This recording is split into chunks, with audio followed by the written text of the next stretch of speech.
Good evening, everybody. I'm calling this meeting to order. I think it's about 5:05. We have a couple members here already, and I know the third person is in the building. But for the sake of everybody's time, we'll go ahead and get started. So I've called the meeting to order. I guess we now are doing pledges, so please rise. Put your right hand over your heart and repeat. Pledge allegiance To the flag of the United States of America and to the republic for which it stands, one nation, under God, indivisible, with liberty and justice for all. Thank you. Public comments. I'm not sure that I see any public comments. Anybody in the audience that would like to address the committee? Seeing none. No cards? Seeing none, we will now go to approval of the minutes. Make a motion to approve. I'll second the motion. All in favor? Aye. Aye. So it's 2 votes for, so that passes. Next, we have the timeline for solid waste request for proposals. Christy Kindig, your favorite subject. Yes, I happen to be somebody who loves trash. Ongoing, yes, you're a subject matter expert. Thank Welcome. you. So I have distributed some timelines, and they're both on one page. There are 2 timelines. I have some comments I'd like to make about them first, and then I'd really like to hear if you have any questions. The first timeline, the top of the page, assumes that we continue with the waste management agreement that is going to expire June 30th, 2021. So the second timeline assumes a contract expiration of June 30, 2022. What we're doing right now is we're in contract negotiation at Council's direction to see if we can come to an agreement on a 1-year extension with Waste Management that will do a number of things. One is it will give us additional time to get through the process and help us with things like supply chain issues, because we do expect to purchase new carts, newer trucks. There's an awful lot of time that is involved in getting those things, in addition to giving us a little bit more time to do a more thoughtful process. In addition to that, it will provide some programming for Assembly Bill 1594, which is the alternative daily cover, which is the elimination of diversion as green waste from the landfill. We can no longer take it to cover the daily trash that's deposited in the landfill. So that's a major item to negotiate, as well as the possibility of adding organics recycling, which would be effective January 1 of 2022. So those are the items that we're talking about in the negotiation. We have recently sent out a letter to Waste Management. We expect a reply from them on Thursday of this week. So we are having movement. I also wanted to just say that because there are so many things that are happening in the solid waste industry, our recycling has been significantly impacted by the China's national sword, which is not allowing significant amounts of recycling into their country, and it looks like they're going to be imposing a solid waste ban in 2020. So there are many hauling companies across the nation that are stockpiling because they don't have any outlets. They're all looking for new outlets in other countries and finding some, but that'll be an impact. We also have many, I think the largest recycling redemption center operator, which was called Replanet, they just went out of business over the summer because of all these impacts. So there are a lot of things that are happening in the industry that I think require some additional time. So we're working on that extension, and we hope to bring that back for council approval as soon as possible. So if they do agree with that extension, do these timelines get added with an additional year, or how? No, it would be the timeline on the bottom where it says new agreement begins July 1, 2022. That is how it will roll out. So if that were the case, you could change when the RFP is released and finalized, right? Because under the current schedule, it would be finalized and released in January of next year. With the year extension, it would only be delayed by a month to February 2020. Yes, it it really does expand some of the timelines for like negotiating and writing an agreement and having people present their proposals, because Santa Ana is very big and we are not an easy answer. But with all these things changing in the marketplace, because I fully agree, do you think we can get it all done correctly by February 2020, or would there be a benefit to finalize and release the RFP, let's say in June or July? I really think that we're right at the very end of the draft. So you're I think feeling that we're pretty good about good for it? January. I do. The RFP itself probably wouldn't hint at what possible fee increases there would be. I guess their proposals would. Exactly. The proposals back would be received when under both these options? We would get the proposals in April of 2020 if we don't have the extension, and we would have them to evaluate in July of 2020 if with the one-year extension. So it gives them more time to put together the package, which is actually helping too, because 1383, Senate Bill 1383 is still evolving. And so that additional time does allow for the final rulemaking to be done so that everyone can then really respond to what's in the legislation rather than what we think might be.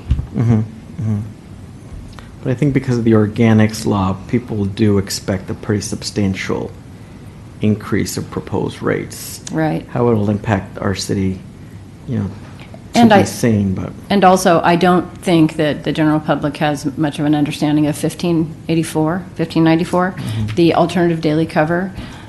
We are disposing of green waste at the landfill to cover the trash that's put down every day, which does two things. It creates diversion percentage, which helps the city, but it also extends the life of the landfill. But that's going away as credit, which means then it has to be processed. And unfortunately, our green waste is pretty contaminated. So there is going to be an additional cost for that. Great. Councilmember Peñalosa, questions? Thank you, Mr. Chair. I was just going to state that I personally would just like to see this without the year extension. Maybe the sooner the better, just as long as we do it correctly and have all our ducks in a row with the new proposed legislation. That's pretty much it. Thank you. For the schedule. Thank you. For the timeline.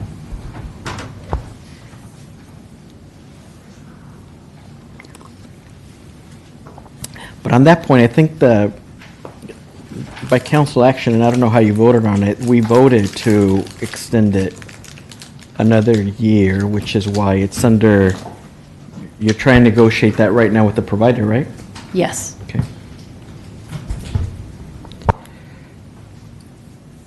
I think then that's it for now. Thank you so much. Appreciate it. And Thank you both. I'm sure we'll see you again. Yeah, oh, yes, you will. Soon on that. Thank you. Next, we're going to city website presentation from IT. Thank you, committee members. Jack Chula, IT Director, and Jack. I wanted to give you a little bit of an overview of the website improvements we've made with the last release of our website.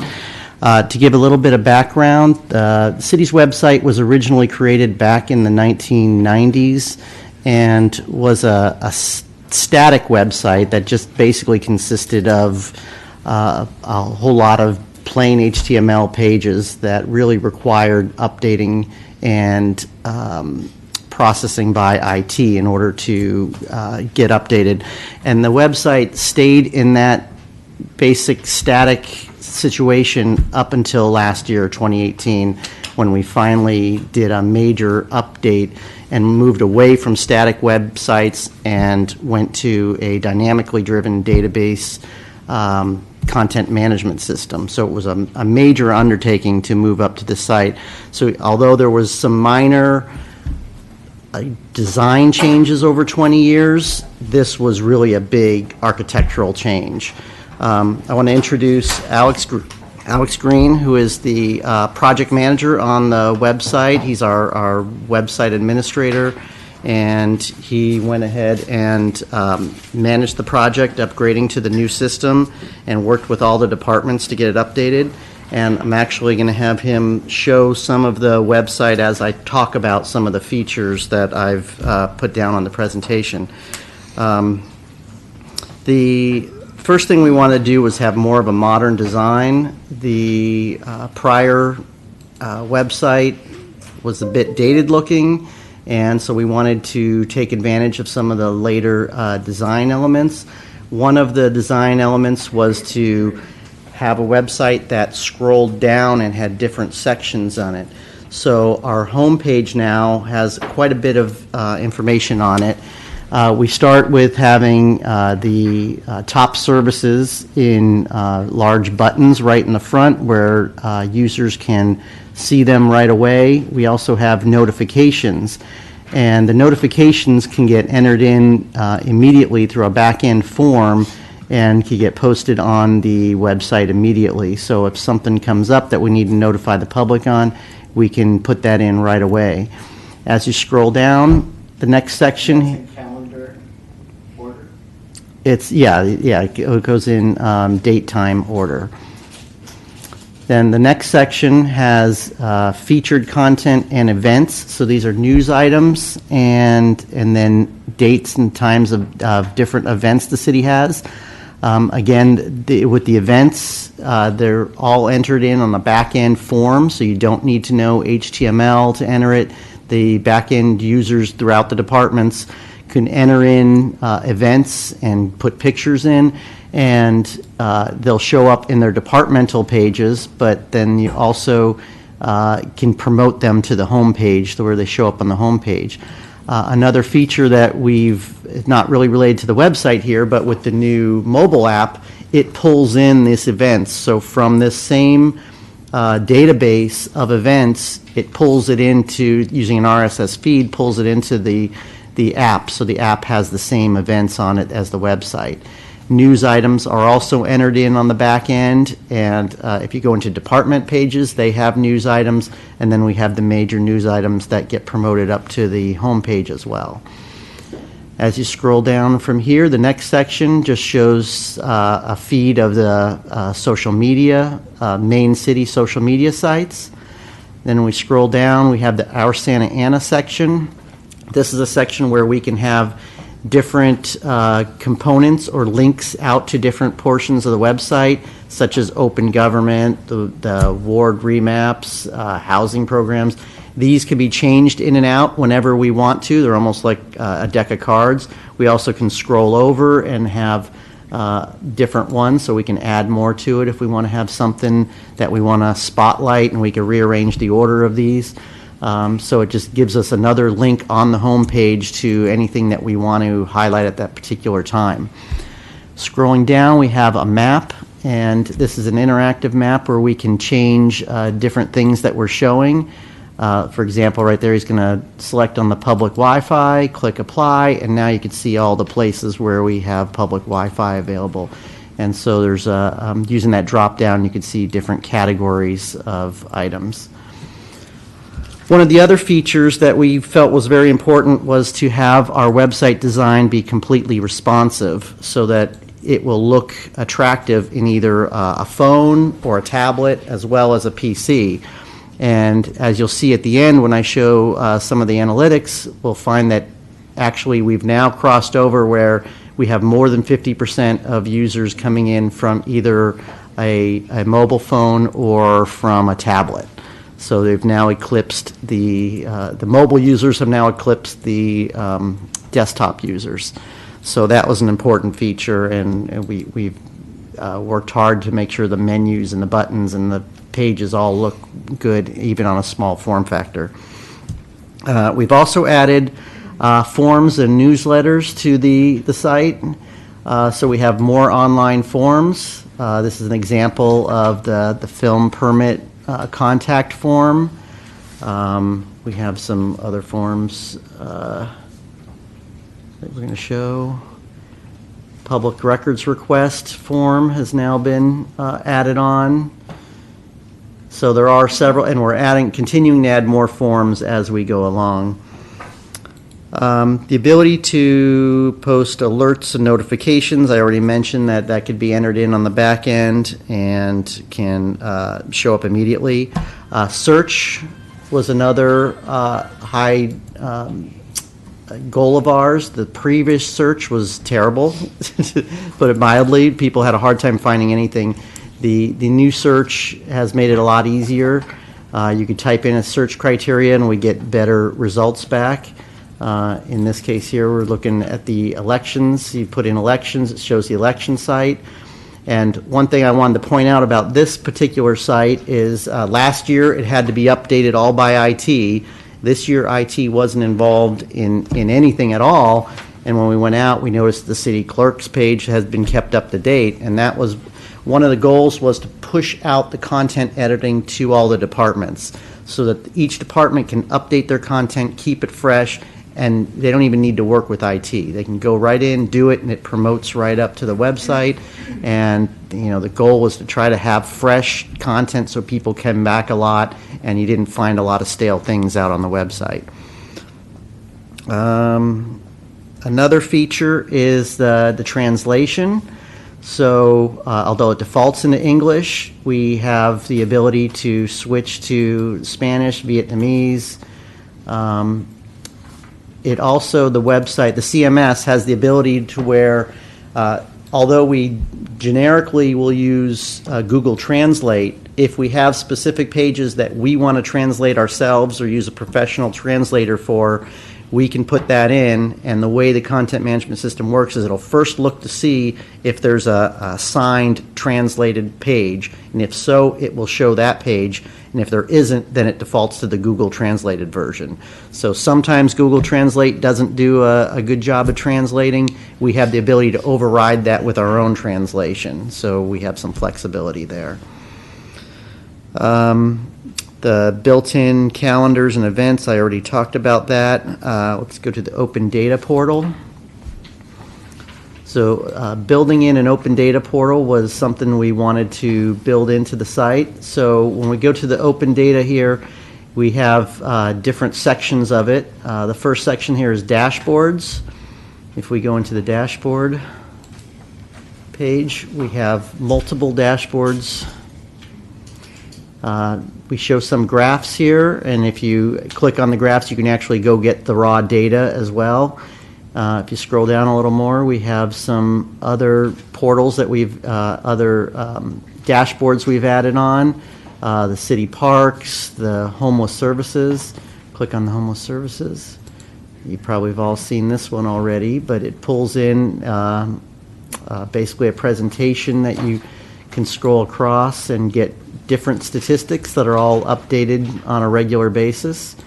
So if you're tracking this information, you can see that. Okay, let's go back to the GIS one. We also have a GIS portal where we have different mapping types of maps and data shape files that can be downloaded by different categories. We also have different story files. Let's scroll down a little. Let's go to the first one, Historic District.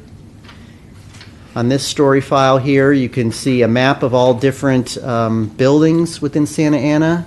And as you scroll through it, there's some text that tells you a little bit of information about each building and shows you where it is on the map and a picture of it. So you can, if you have interest in some of the historic buildings downtown, go to the other one.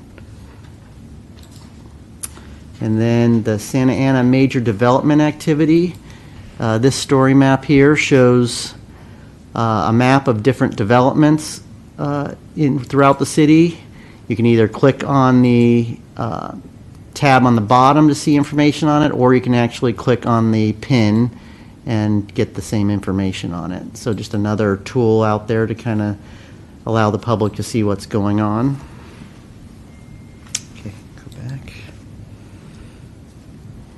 All right, and then just some of the other features and benefits I wanted to talk about. One is we have our website hosted up into the cloud. It's in the Amazon cloud, so If we have any problems here with our facility or our data center here, we can update the website from any place where we can get an internet connection. People can do it from at home, or however we can access it, we can do updates. There's also a lot more redundancy with the cloud services, so that makes it a little more resilient.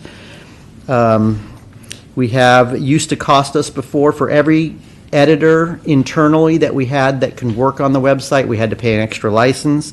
With this website, we have unlimited ability for department or city users to update the website, and there's not an additional cost for that. Departments have more ownership, as I mentioned, to keep their data fresh and updated, so they don't have to rely as much on IT. So hopefully that will result in additional freshness of the content and the frequency of the updated content. Let's go to the analytics. Finally, I just wanted to show some of the analytics that we have from the site. The top graph here shows the number of page views. The purple was the prior site in the prior year, and the teal is the new site over the past year. Now that we've been live for 1 year, we've seen quite a bit more traffic on our new website, consistently over every year, and continues to grow. So we're doing really well. The bottom left graph shows the types of devices, and as I mentioned, between the mobile and the tablets, which are the purple and the orange, they're now over or just about 51%, so they've now eclipsed the desktop usage. And the top performing pages, which are the pages that have got the most hits, other than the home page, we see the police department's site getting a lot of hits, MUS, which is the utility services, so the water utility and refuse, and the water services bill pay page, and library services, and then the city meetings. So those are our top performing pages. And that's all I have. Very good, Councilman Peñalosa. Since you're a millennial, I hear you guys know how to use computers and the internet, right? So No, we know Let's how go to with use you. mobile and tablets. That's why they're increasing. Thank you for that, Mr. Chulo. That was a good presentation. You know, over the last couple months, you've known that I'm a nerd when it comes to these things and a big supporter of it. I'm happy to see the neighborhood initiatives button on there, because that was one of the sections early on in the year that I was finding very hard to find. And I asked Stacey to help to moving that to the front. With that said, I wanted to are these? I know you said the traffic to the website is traceable, but to each specific button where we could gradually improve and mold the website to what it's being used for. For example, I'm just saying, you know, let's say, you know, out of all of those, utility services is clicked on maybe once a month or rarely. I know that's not the case, but I just picked that one out of it. Do you guys look at that? Is there a way to look at that data of how many times each button is getting clicked on, or is that? I know we could track the actual page that it goes to, but I'll defer to Alex to see, is there a way of tracking the button presses? You know, we can do a heat map. We haven't so far, but we can do that. It is possible. Okay. That would be good to look into for the future, because I know that once you hover above on the main menu up at the top, there's a lot of information in those drop-down menus, and I know that's also getting worked on to be accessible and easier to use with bigger buttons. But you know, the you know, less is more when it comes to websites and accessibility for everyday use. So it's always, you know, very important to, you know, keep an eye on that to really see what we could push out more and highlight versus other information that's never, I mean, it should still be available, but you know, not as much as the others. Yeah, I agree that we can, if we track those, it could be a dynamic living thing. We could take ones off, put new ones on, and you know, we want those buttons to be the things people are going to the most to save them time. Yeah. And I'm happy to hear that each department, you know, has access to update their own area, because I could, you know, that causes a delay when you have to be reaching out to IT, hey, we have a new, Right. I don't know, employee, can you add them on there or whatnot? And, but I did want to ask, is it just any employee in that department that has, No. or is there a platform, is there a portal, is it, Yeah. how does that? Yeah, there's a back end, as I mentioned, the back end content management system. That's We have right. to add users into it. Okay. Alex does the training of the users. He gives them access to it. So each department has identified specific users in their departments that they've authorized to be trained and to be able to do it. We don't limit how many. They could have as many as they want, but we do want them to go through training, learn how to do it so that they are able to do it. And I believe every department has at least one, and some have several. That's good, and that's important, because I was just thinking, just thinking of one employee going rogue one day and just messing with something, or just so as long as so I'm happy to see that there's a process for that. And just a little bit more on the police department's website, because I know it is the highest search. Is it a standalone website, or is it within the same website that we have the police department's website? It's just a section within our overall website. There used to be a time when different departments had their own separate website, and I think PD might have a recruiting one still. They do have a separate recruiting website that's separate from this, but all the departments are all under the same content management system, all under the same website, and we insisted on that because it really improves the search engine optimization and really helps the links and everything to work better together. So the one area where we said it's okay to be separate was for the recruiting, because they use an outside firm that helps them with recruiting, and that firm does a lot of the content on that, and it was just easier to leave that separate. But all other sites are under here. Okay. And that just brings a sub-question with the app, because I know the police department also has a mobile app. I was offline for a couple of months, and then I got with Deputy Chief Kaminsky. If he's in here, I don't see him, but he was able to bring that back online a couple months ago. Is that the same, are those the same developers that are putting out the city app, or is that a separate? No, the police app is a completely separate vendor from the city's app. Okay. Yeah. That's just something I'd like to see as we move along, move forward with this, is possibly getting so we could all be unified and show the same type of app. If we could all go towards the same vendor. Not sure what the process was with the police department's app, but that's important to bring it so it could look the same as the city's website, but just make it the police department app. And one last question, so I could let my colleagues speak a little bit. The public Wi-Fi, what is the access requirements for that? Is it just anyone who's in that range could just open it, no password needed, or? Yeah, it doesn't require a password. It does take you to a registration page where you put in your email address and click OK that you accept the terms. But other than that, there's no password on the guest Wi-Fi. So you need an email to register, and then you gotta to the email that's sent to you gotta confirm. No, it doesn't. It just has you put it in and you confirm that you agree to the terms and conditions, and then it just takes it. You don't have to wait to receive the email. You just get on right away. Okay. Maybe we could look at what other cities with public Wi-Fi accesses are doing. I'm not sure exactly what other cities in Orange County or just in the area do with that, but that just needing an email, maybe, I don't see the purpose of just having an email. That's why I'm asking. Maybe additional information or required to access the Wi-Fi. So you want to add additional? If possible. Okay. I mean, whatever, I don't know, it's important to discuss. We can check and see what other cities are doing and report back. Okay. Thank you. Councilwoman Iglesias?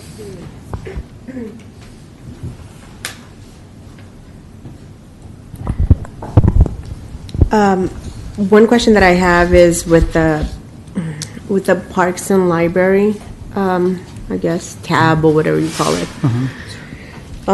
When I was on the school board, we had a contract with, I think, Paso a Paso, which was the students in Santa Ana are able to have access to lots of books, you know, so they can read online.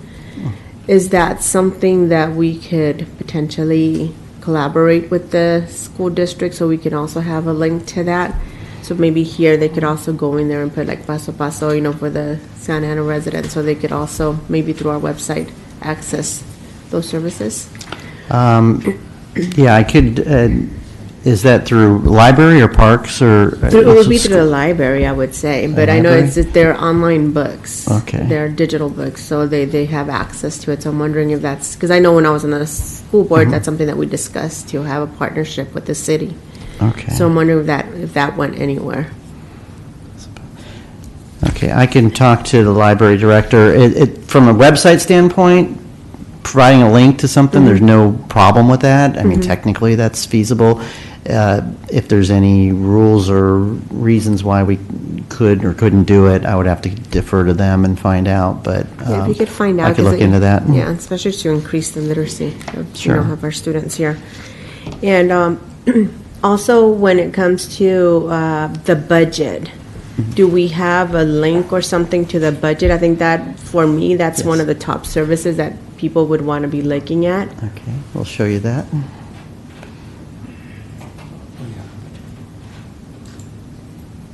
So right there's 2018 budget, it's 2018, is that right?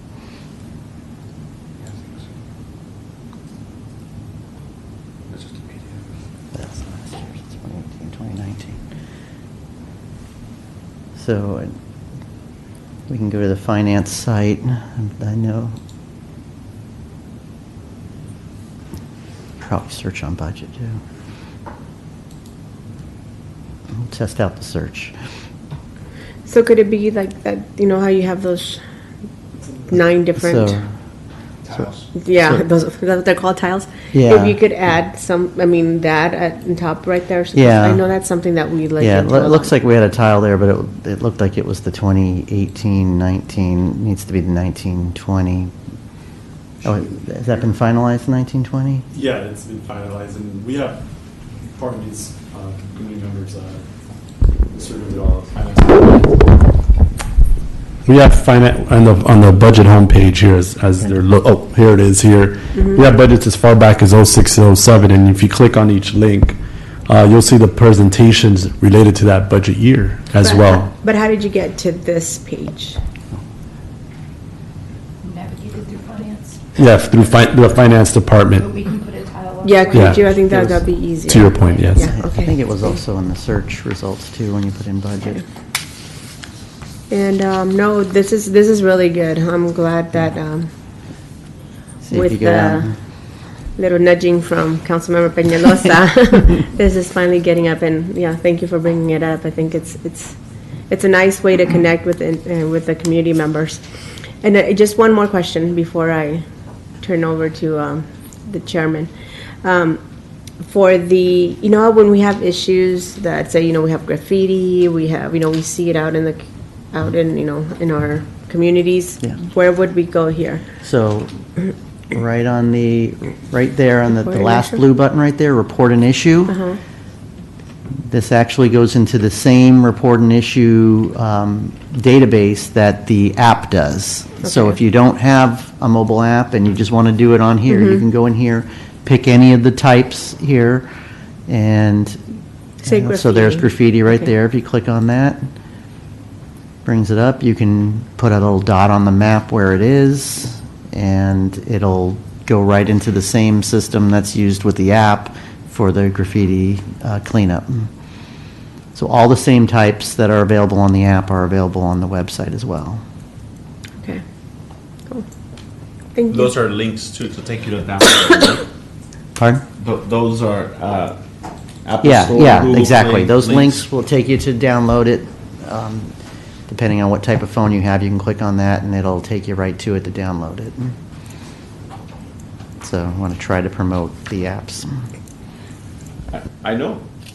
I know you guys were looking at with Daisy I know the city of San Diego has, when it comes to reporting issues, they have an area where you could see issues that have been reported, have been executed, and maybe if we could bring back for the next meeting, maybe more information on ways that we could make that information public.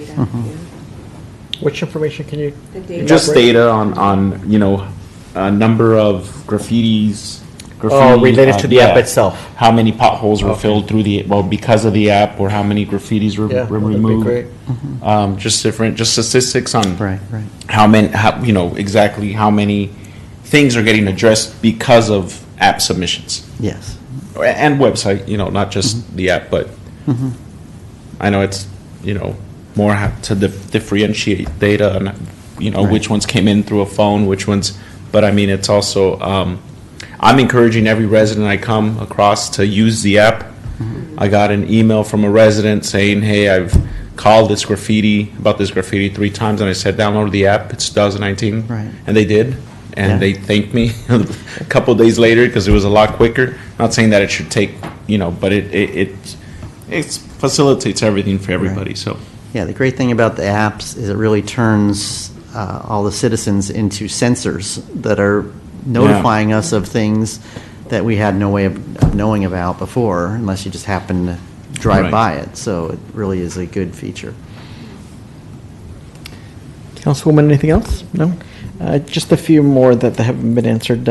So the My City app is fully web-based. It looks like it's pretty much identical in terms of features that you could do here versus the mobile. What would you say are the top 3 new features of the My Santa Ana app that you think that residents would value the most? I'd say the additional categories and types that we have on Right, there, for sure. because it used to be very public works focused, and now it includes more things. Broader, including encampments. I appreciate Yeah, that. so the news feeds, getting the Twitter feeds down on it that you can get right on there. And Are the reports back better? I think I've been hearing maybe that the status reports that residents get are better now? I think they were pretty good before, but Right. I know that from Public Works, I've heard that the users here like the new app a lot more because there's an employee portion of it, what the employees do, so that they can take pictures of the before and after and then send that back. I haven't heard whether the users like it more, but I know that Right. the internal users like it I've been more. been getting good feedback. I do think, and I think Councilmember Peñalosa alluded to it, I think having a separate PD app is very confusing to the public. Okay. Because it's like, which app do you use? And I haven't really done a side-by-side comparison on what you can do on the PD one that you can't do on the city one. I think the main thing on the PD one that we don't have on the city one is reporting crime tips. And we don't have that. And, I don't know if somebody from PD wants to talk more about what theirs has, but I know they have a report a crime tip, which we don't have on ours. Right. We have to report an issue. Did you ask to see if maybe they would want to blend those features into yours, or maybe there is a good reason why? I shouldn't think blend the two? the reason we kept them separate is just because theirs was built by a certain vendor, and I don't know if it was custom for them or it's just Right. one that a lot of cities use. And then ours, again, was a off-the-shelf package that a lot of cities use. And so to merge them both, I'm not even sure it would be feasible. We'd have to talk to our vendors, see if they'd be willing to build in some of that functionality. So just out of convenience, it was easier just to keep them separate. At the time. Yeah, I mean, one thing we can do is create a link on ours that will open theirs, so kind of make them a little bit more seamless, while we see if we can get our vendor to build in their functionality. The good thing about the vendor that our new system has is they have additional modules, so we can explore looking at these different modules and over time keep rolling out new functionality, which was one thing we wanted to do because the old app pretty much stayed stagnant for all the years we had it. And this one, we're hoping the vendor will continue to add new functionality to it, kind of keep it fresh, and we can, give the citizens new features. Okay, yeah. Chief, any reason why you think there needs to be a separate one, or? Yes, Mr. Chairman. Actually, we did ask the question and look at it initially, and it had to do with compatibility. We certainly can look at it again, though. Yeah, Just we to could see if revisit we it. can merge the two. Yeah, because it could be that maybe you could find the top 3 or 4 features on that app and integrate, and then if they can't, then, by all means, keep doing what you're doing, but I know, because I promote it quite a bit, I do get a lot of confused people not knowing, is one active, is one not, whatnot, so that would be helpful, continue to work on that. And on the Wi-Fi that's out there, because I've heard that mentioned before, there are some cities and city parks and community centers. How far out is the reach? Is it just like across the street? Is it 2 blocks? But even across the street, I don't know that it really reaches across the street. Yeah, right? it doesn't get too far. It's primarily in the facilities It's primarily themselves, for and it folks bleeds inside, out right. a little bit into around the buildings. It's really meant for internal building, because we do need to have hot spots that are powered and Right. have a network connection back to our internet backhaul. So it's a lot harder to do like in the open green space in the parks, because if we don't have power or a way of connecting it to our network, it's hard to funnel it back unless we use like some sort of cellular signal or something like that. I know previously we were talking, as we were in the process of purchasing our lights, that we may be able to install things on there to allow us to have a new Wi-Fi signal there, or to maximize it so it can reach Right. And that's, deeper. yeah, one of the things we've been looking at, now that we own the street lights, Public Works has been looking at ways of putting in smart devices on them that have the capability of doing Wi-Fi. Now, that's only one aspect of it. Just because it has the capability of Wi-Fi, we have to figure out how to backhaul that back to an internet connection.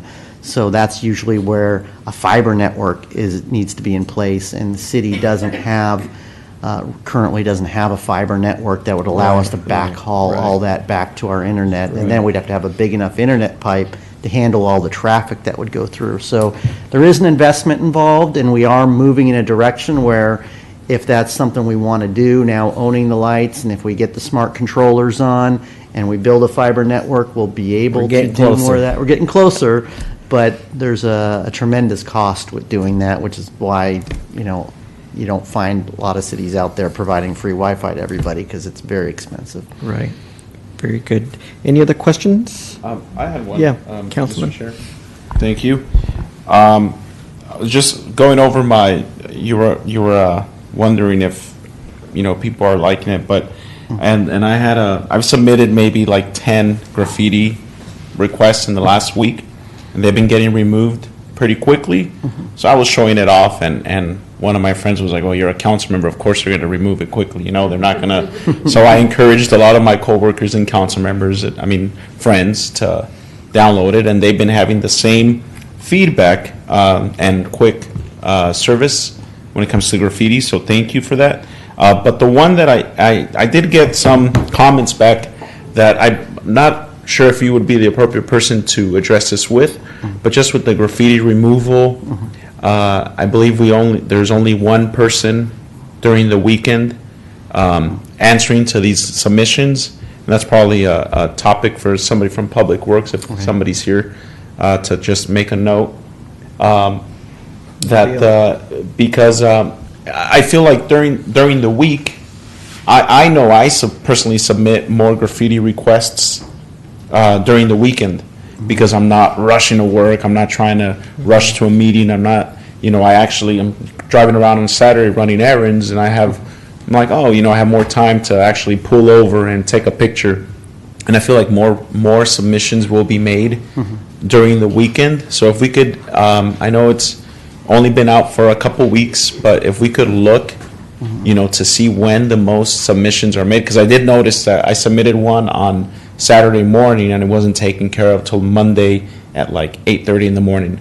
So I saw that there was And the answer that I got from Public Works was that the person working during the weekends only does main corridors, Bristol, Ettinger, First Street. They don't go into the neighborhoods, so they'll only take care of the main surface streets. So maybe looking at how many, where the most requests are made, what days of the week.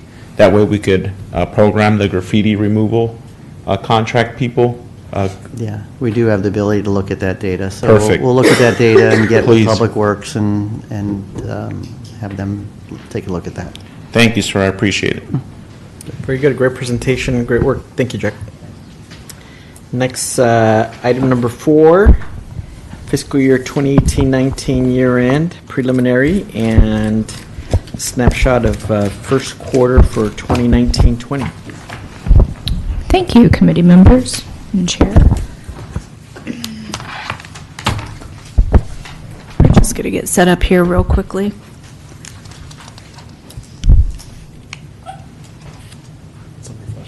No, it's on there.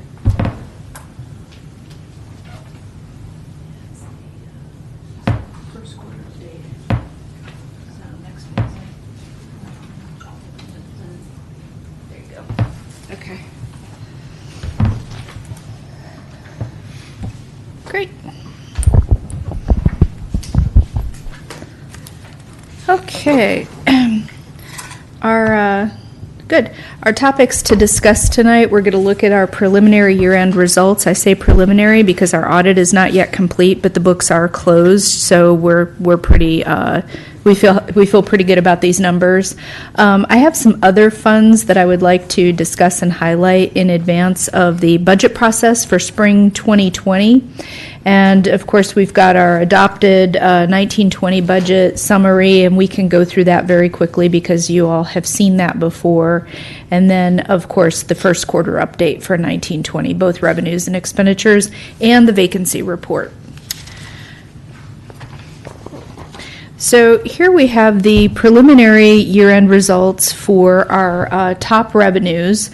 These 6 revenues comprise 69% of our total general fund revenue. So this is the lion's share right here in these 6 categories.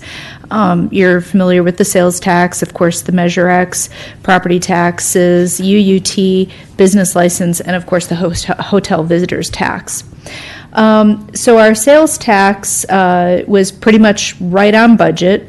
That amended budget was the revised number that we gave you at mid-year, which was a February 2019 presentation. Our Measure X revenue was assumed to be, our assumption was annual revenue of $60 million. It began in April 1st, it became effective April 1st. So one quarter, April, May, and June, would be $15 million. So that was our budget assumption. You can see that we have, our actuals are $13.6 million. I'd like to point out that our accrual period for our accounting rules for local government say that we can only accrue revenues for 60 days after year end. So anything that comes in after 60 days, we can't accrue it. Well, after our 60-day accrual period, we received another $1.6 million of sales tax that was attributable to the April through June period. So if you look at it in those terms, our actual final revenue was closer to the $15.3 million. So a little bit better than the $15 million assumption. Property tax came in a little bit better than expected, but the rest of our revenues in this category were fairly flat, not too much in the way of variance there. And so when you look at overall for those top 6, we came in within $52,000 of our estimates. So very close. Yes. This is just, I was told to always ask when I don't know. So, I don't mind looking up. Property tax in lieu of VLF. What is VLF? Vehicle license fee. So it was the state swap that was done back in 2004. And so we were, at that point in time, we were receiving a share of vehicle license revenue distributed to each city. And the state passed a law where they swapped some revenue sources. They took away our VLF, but they gave us equivalent shares of property tax. And that's actually been to our benefit because the equivalent shares of property tax, they grow by our assessed values each year, which is better than what it would have been if it would have left it at VLF. So I think it was a good deal for us ultimately, even though it was painful at the time. Can anybody tell me how to go backwards? So that's just property tax that the state gives us, pretty much what that says in lieu of the vehicle license? Exactly. And so our total property tax revenue is both of those. The first one is our 19% of the 1% base levy, and then the other one is the shares of property tax that we receive in lieu of that old vehicle license fee revenue. So, okay. Moving right along. Our next revenues that make up the next 10% of our total general fund revenue, there's 5 of them there. The jail revenue, some of our cannabis tax revenues, and then plan checks. So the jail revenue came in about $500,000 short of budget, but I understand that there have been some recent billings and some additional revenue expected during 1920. The commercial cannabis, you might remember that at the beginning of the fiscal year for 18-19, we had, or when the budget was originally adopted, I think the estimate was $7.8 million just for the commercial cannabis alone. And then at mid-year, we said, well, the commercial permits aren't going through, where the businesses aren't opening.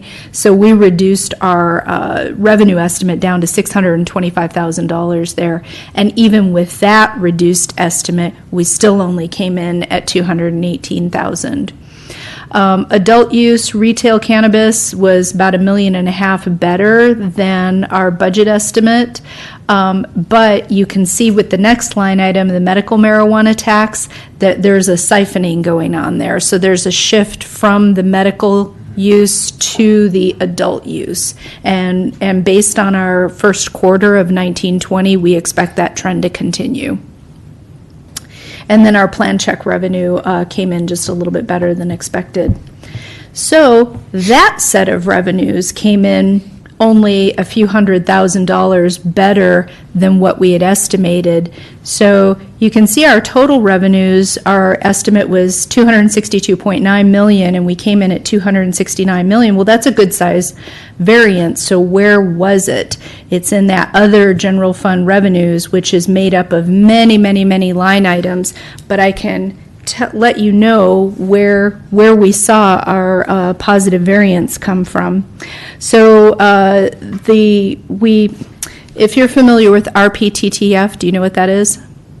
Redevelopment dissolved. The former tax increment that used to go to the redevelopment agency is now deposited to the Redevelopment Property Tax Trust Fund, RPTTF, and the state makes distributions out of the RPTTF to our successor agency to satisfy the obligations of the former redevelopment agency. If there is additional tax increment left over, which in Santa Ana's case there is, then it's distributed out to the taxing entities. So the county, the city, the school district, we all get a piece of that leftover tax increment. So the city gets 19% of that. We got an extra $1.9 million out of that bucket that we were not expecting. A lot of that was driven by the refinancing of tax allocation bonds that we did in November 2018 that you probably remember, Councilman Solorio. And then we also received an SCE rebate of $1.1 million for our streetlight LED retrofit. So kind of an incentive program, if you will. Our permit revenue did better by about $500,000. So those 3 items alone make up about $3.5 million of that positive variance. The rest of it is all tiny amounts over many, many different accounts. But you might remember that I think it was back on September 17th, we reported that we knew that our revenue was going to be at least about $5 million better than what we had budgeted. And so it turns out to be, closer to 6 million better, but we had said 5. At that time, the city council made a decision to go ahead, based on our recommendation, to go ahead and appropriate 4 million of that. So 2 million was appropriated for right-of-way maintenance, roadway maintenance. 1 million was appropriated for youth to send over to the cannabis fund or set aside, and then 1 million was appropriated for quality of life team. I have a question on this page. Of course. On the jail revenue, I know that there's the hope of expanding into the last remaining module and the marshals filling it up. I know that's kind of really been in the works for about a couple of years, so do you think it's going to happen or not, or what's the holdup there? Yes, Mr. Chairman, we're continuing to recruit to fill the positions that we need. We have made a couple of hires. We still need, I think, 3 more to open that mod. And then, of course, we had the unfortunate tragedy of one of our correctional officers actually die. So that's another vacancy that we have to fill. So our goal was beginning of 2020. Don't know that we're going to make that. Probably pushing more first quarter of 2020. So it's not online because we haven't been able to hire correctional officers for a year and a half, or because I didn't think it was that hard to hire correctional officers. I may be wrong. I know there's been just a lot of talk just about the sworn police officers and the difficulties there. With the correctional universe, I'm not familiar, so. Actually, it's worse.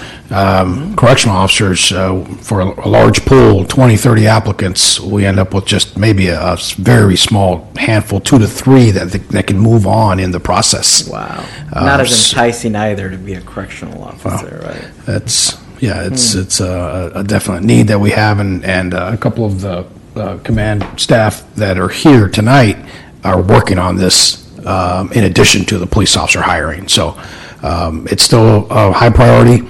We continue to process applications. We just haven't had the quality in order to hire. So I wonder if we need to then contract out or change the classifications. Because the jail is operating at a deficit, and it would be nice to fill that wing to make it pencil out. Because some of the community pressure we get to close the jail is because it runs a multi-million-dollar deficit every year. I forget. Do you know, Catherine, what the operating deficit is every year on the jail? 6 million.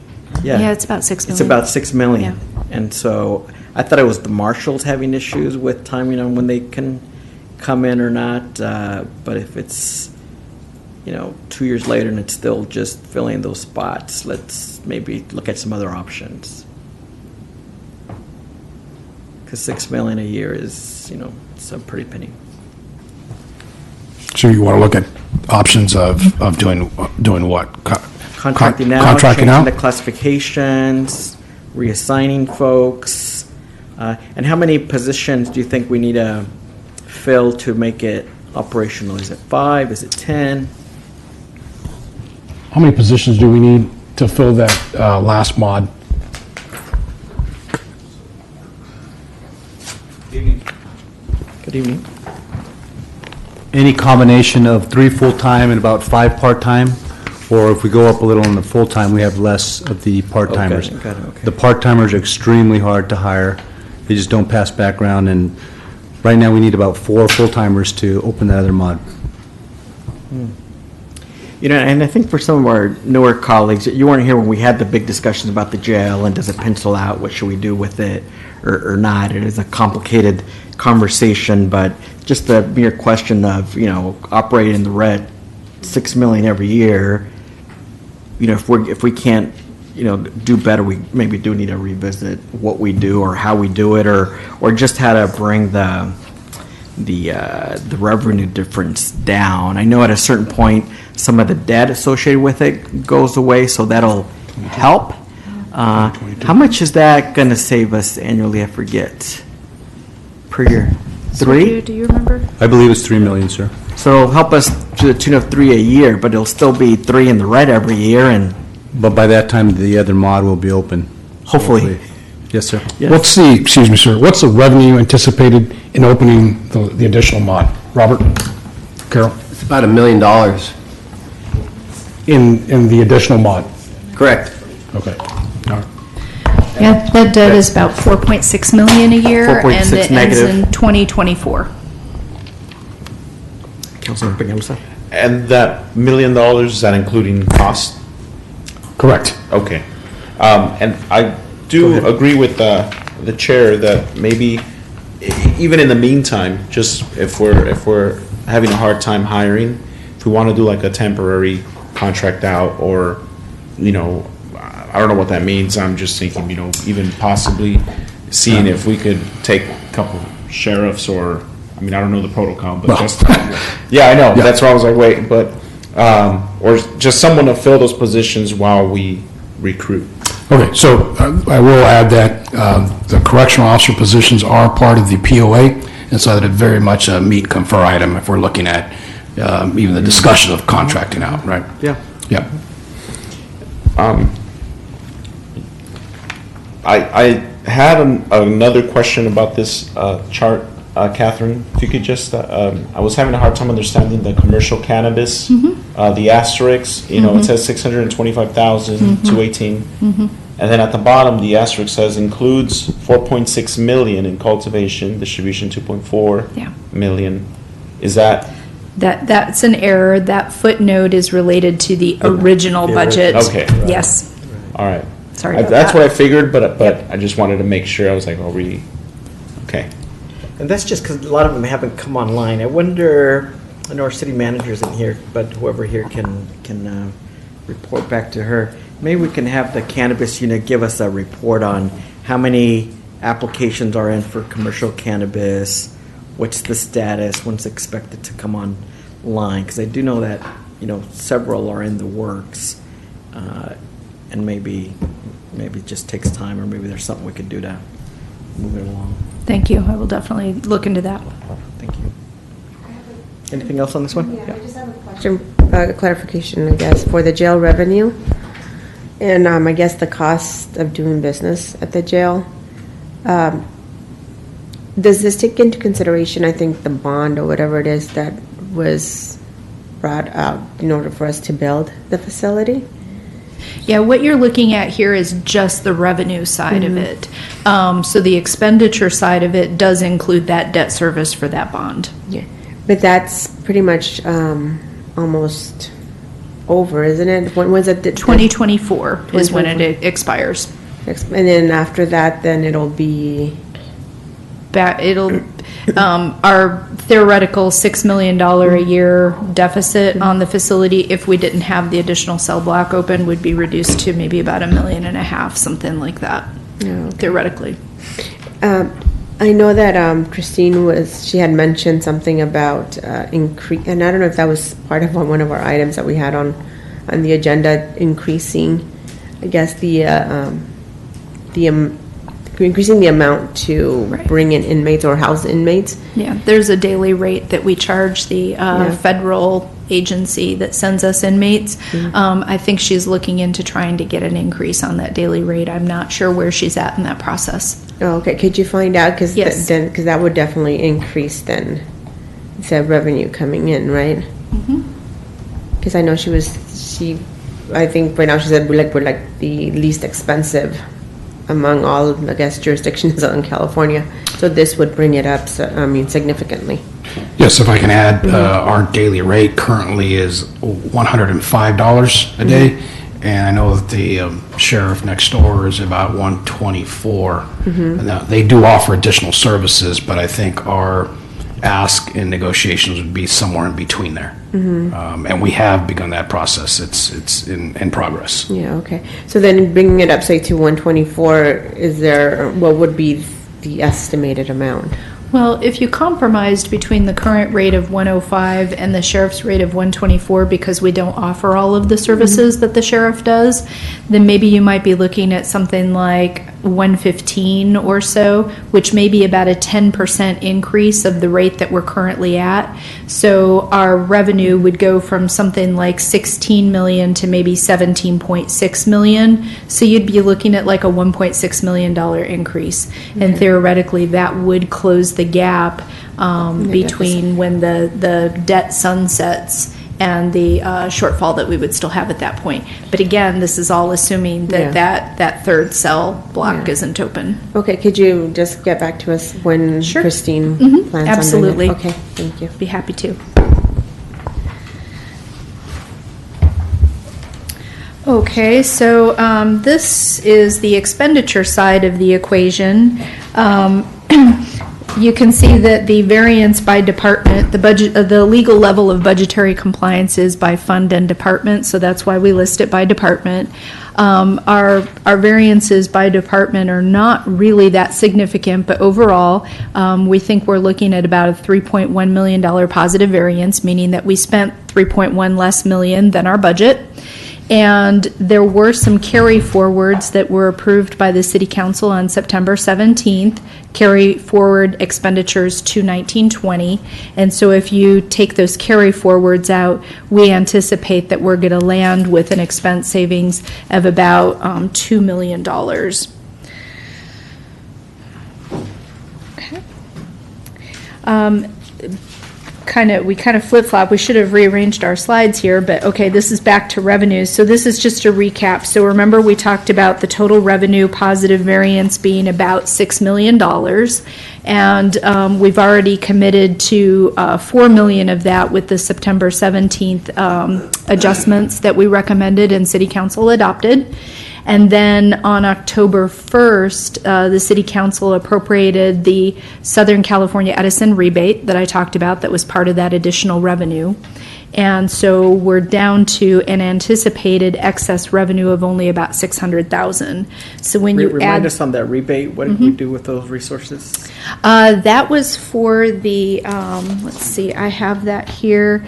It was for street light upgrades and new lighting where there isn't lighting right now. Okay. Yeah. And so if you add that $600,000 to the $2 million that we looked at in the previous slide on the revenue side, what we're basically saying to you is we think that the general fund balance will grow by about $2.6 million as a result of these positive variances that haven't already been appropriated for another purpose. Okay? Very good. Okay, so this is the section of the presentation where I wanted to talk about some of the other funds, just highlighting. It doesn't mean that these are the largest funds. It doesn't mean that they're the most active funds. They are funds where there's something that I would like to highlight to you, whether it be good or bad. So this first one here is the Ames Fund. This was a fund that was set up when the city had a fiscal year 14-15 favorable variance in the general fund. There was some additional money that was available, and it was set aside for some specific projects like the general plan update. And so that fund balance has been whittled down. Here we are in 1920, and we still have some money to spend on it. If we were to actually spend all of the budgeted expenditures for 1920, we might have about $400,000 left in the fund. So one of the things that we'll be looking at with the entire council during the budget process is, what do you want to do with this? Do you want to roll it back to the general fund, which is where it originally came from? Do you want to program that $400,000 and potentially more if we don't spend that entire $2.4 million that's appropriated for this year? Do you want to, reappropriate it for something else? So that'll be one discussion that we'll have. On that, just a quick note. My Sure. observation, because I had looked at this with staff individually and with others, the whole Ames thing kind of was a wish list of prior council and staff preferences. So they're really wish list of projects from, that they felt they wanted, 5-6 years ago. I don't know that they're as relevant now, and so just to spend it just because may not be the best use of spending. And whatever staff does have an interest in some of those projects, they could we proposed just using general fund dollars as opposed to this fund here. Out of that 2.4 million of budget in the current year, the current year appropriation, about 1.5 or 1.6 million of it is for the general plan. So that's the biggest piece of it. There's also some money appropriated for the planning and building permitting process, some communications equipment, and small amounts for other minor projects. And so a lot of council members have changed, but also a lot of staff members too, and probably a lot of Yeah. the staff members that were the champions for those projects or they were working on them may not be there to, see it through. Unlike the general plan, that's an ongoing thing, which Sure. is why it makes sense that it's there. So my preference would be to general fund or the general plan, just because I know the general plan is there and we ought to finish it, and I know it's being worked on and it's relevant and understandable, so one of those two options. Do my colleagues have any thoughts either way on this? Okay. Not much left, but, okay. Thank you. One of the other funds I wanted to highlight was the water fund. So we're carrying, we expect to end the year with about $37 million in the fund balance. That's a lot of money, but I just wanted to point out that with the water rate study that recently went before the city council, there is a plan to do some capital improvements to the water system, and that will bring that fund balance down a little bit. So I just wanted to highlight that for That's you. what the fund balance is for, right? For capital Sure. expenditures, so yeah. But you definitely do want to keep some reserves on hand, and I think the ongoing planned level of reserves, is somewhere in the mid-20s. So, Yeah, okay. yeah. Okay, and then the next fund is the gas tax fund. So you can see there that we expect to land at the end of 18-19 at 20.9 million, and at the end of 19-20 at a very similar place, 20.7 million. This is money that can definitely, it's accumulated gas tax money. Gas tax money can be used for any right-of-way maintenance or improvement. So this is a source of money that the city council can definitely take a look at for some high-priority street repairs or other types of right-of-way maintenance as the Those council sees dollars fit. aren't tied to an existing CIP project or group of projects? No. So this is part of the reason why I'm bringing these for you, just to give Right. you kind of a taste, a heads up We do of. need still a lot of road repair. Yeah. Okay, the parking fund, now we're gonna, these are the not-so-good stories. So our parking fund, this is an enterprise fund where we collect parking fees in the downtown area, and then we have a budget that we spend from that fund. It funds 4 parking meter technicians, 3 parking control officers, an analyst, an economic development specialist, and 4 police officers that are dedicated to the downtown area. It also funds the parking garage contractor and the Clean and Safe program, cameras, holiday decorations, a little bit of landscaping.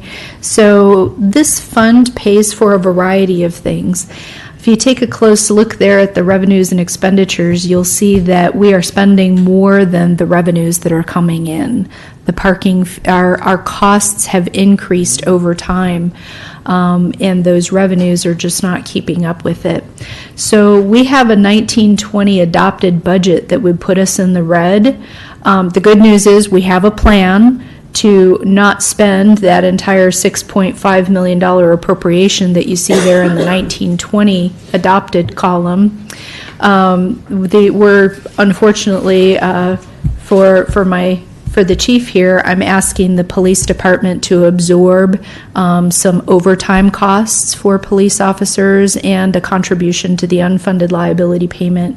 And with those asks, absorbing it into their other budgeted areas, then we should be able to land at a neutral position at the end of 19-20. But I bring this to you because this is something we definitely need to solve going forward. So I've got a short-term solution for 19-20, but I need a long-term solution. Part of that long-term solution was just recently approved by the City Council with an increase in parking meter rates. But that's not going to provide the entire solution. Part of the solution is the automation of 3 of the garages where we no longer need toll booth operators at the exits of those garages. But you can see it's going to be a multifaceted solution that we're going to have to come up with to keep this fund solvent going forward. The other fund that I wanted to highlight here is the Sartaq Fund, another enterprise fund. So we have some revenues, primarily lease revenue, and yet our expenditures are significantly more than what our revenues bring in. And the expenditures are for security, janitorial. There is a small staff allocation of about $130,000, utilities, and repairs to the Sartaq facility. So that's what the 1.8 million budget is comprised of, but we definitely need a solution for this fund. And I don't have many answers yet, and so that's something that we're going to be looking at, talking with the council about during the budget process. Maybe the answer is to close down this enterprise fund, wrap it into the general fund, and the general fund just ends up providing the subsidy that is the difference between revenue and expenditures, roughly 1.1 million in this case. But that may not be the answer. Maybe there's other answers of ways to increase revenue or decrease expenditures. But that's where we're at with the Sartaq Fund, and it's definitely something we need to solve. Yes. So for the expenditures, is that for the building itself? Yeah, just So- for the Sartaq facility. Okay, and also for staff, do we have staff there? Yeah, there's $130,000 staff allocation, and I'm not sure that it's somebody that's actually manning Sartaq all the time. I think it might be some allocations of various staff members that combined together is about 130,000. Sergio, do you recall? Yes, there's various folks, but there's also like most of their part-time duties are for an analyst as well. Okay. Yeah. For from the- analysts? And a management analyst, pardon me. A management analyst So who, like a part-time analyst? yeah, she's more than likely has other duties assigned to her as well, but she's in charge of overseeing the facilities operations, taking a lot of the items such as the taxi revenue, the bus contracts, the methods of generating revenue for the facility. So it's basically managing the contracts. Yes, and the facility. So we're paying 1.4 million to manage 398,000? No, help me no. understand. No, the 1.4 million that you see in the 1819 column, that's security, janitorial, the small staff allocation, utilities, and repairs to the Sartaq facility. So it's many things besides just the staff allocation. Yeah, but it just doesn't make sense. Right. That one, though, is an asset. Maybe there are some grants or maybe OCTA with this streetcar. I don't know if we've asked them to pay into it a little bit, but maybe they can do a little bit. And I recall that there might be like a restaurant and a brewery that might go into that place, and maybe that will generate some revenue. A restaurant would be nice. That Yeah. would bring in some. Catherine, is there an update on that? I think it's am gonna be not called aware of Border it. X or something. Okay, you I heard can that? check into it. I'm Oh. not aware of it. Yeah. Leave it to me to know about the brewery. I heard that Border X went to one of the events, the Art Walk events, I believe in August or September, and they would rather be in downtown. So they still want to come to the city, from what I hear. They just would rather be closer to the downtown action than the train station. So That was gonna close the gap. That was yeah. From a specific location, I don't know, but I would like to see something like that in our downtown. But yeah, that's the update that I heard. That's what you've heard. Okay, thank you. Last that I asked, which was about a week and a half, 2 weeks ago. Okay, thank you. Yeah.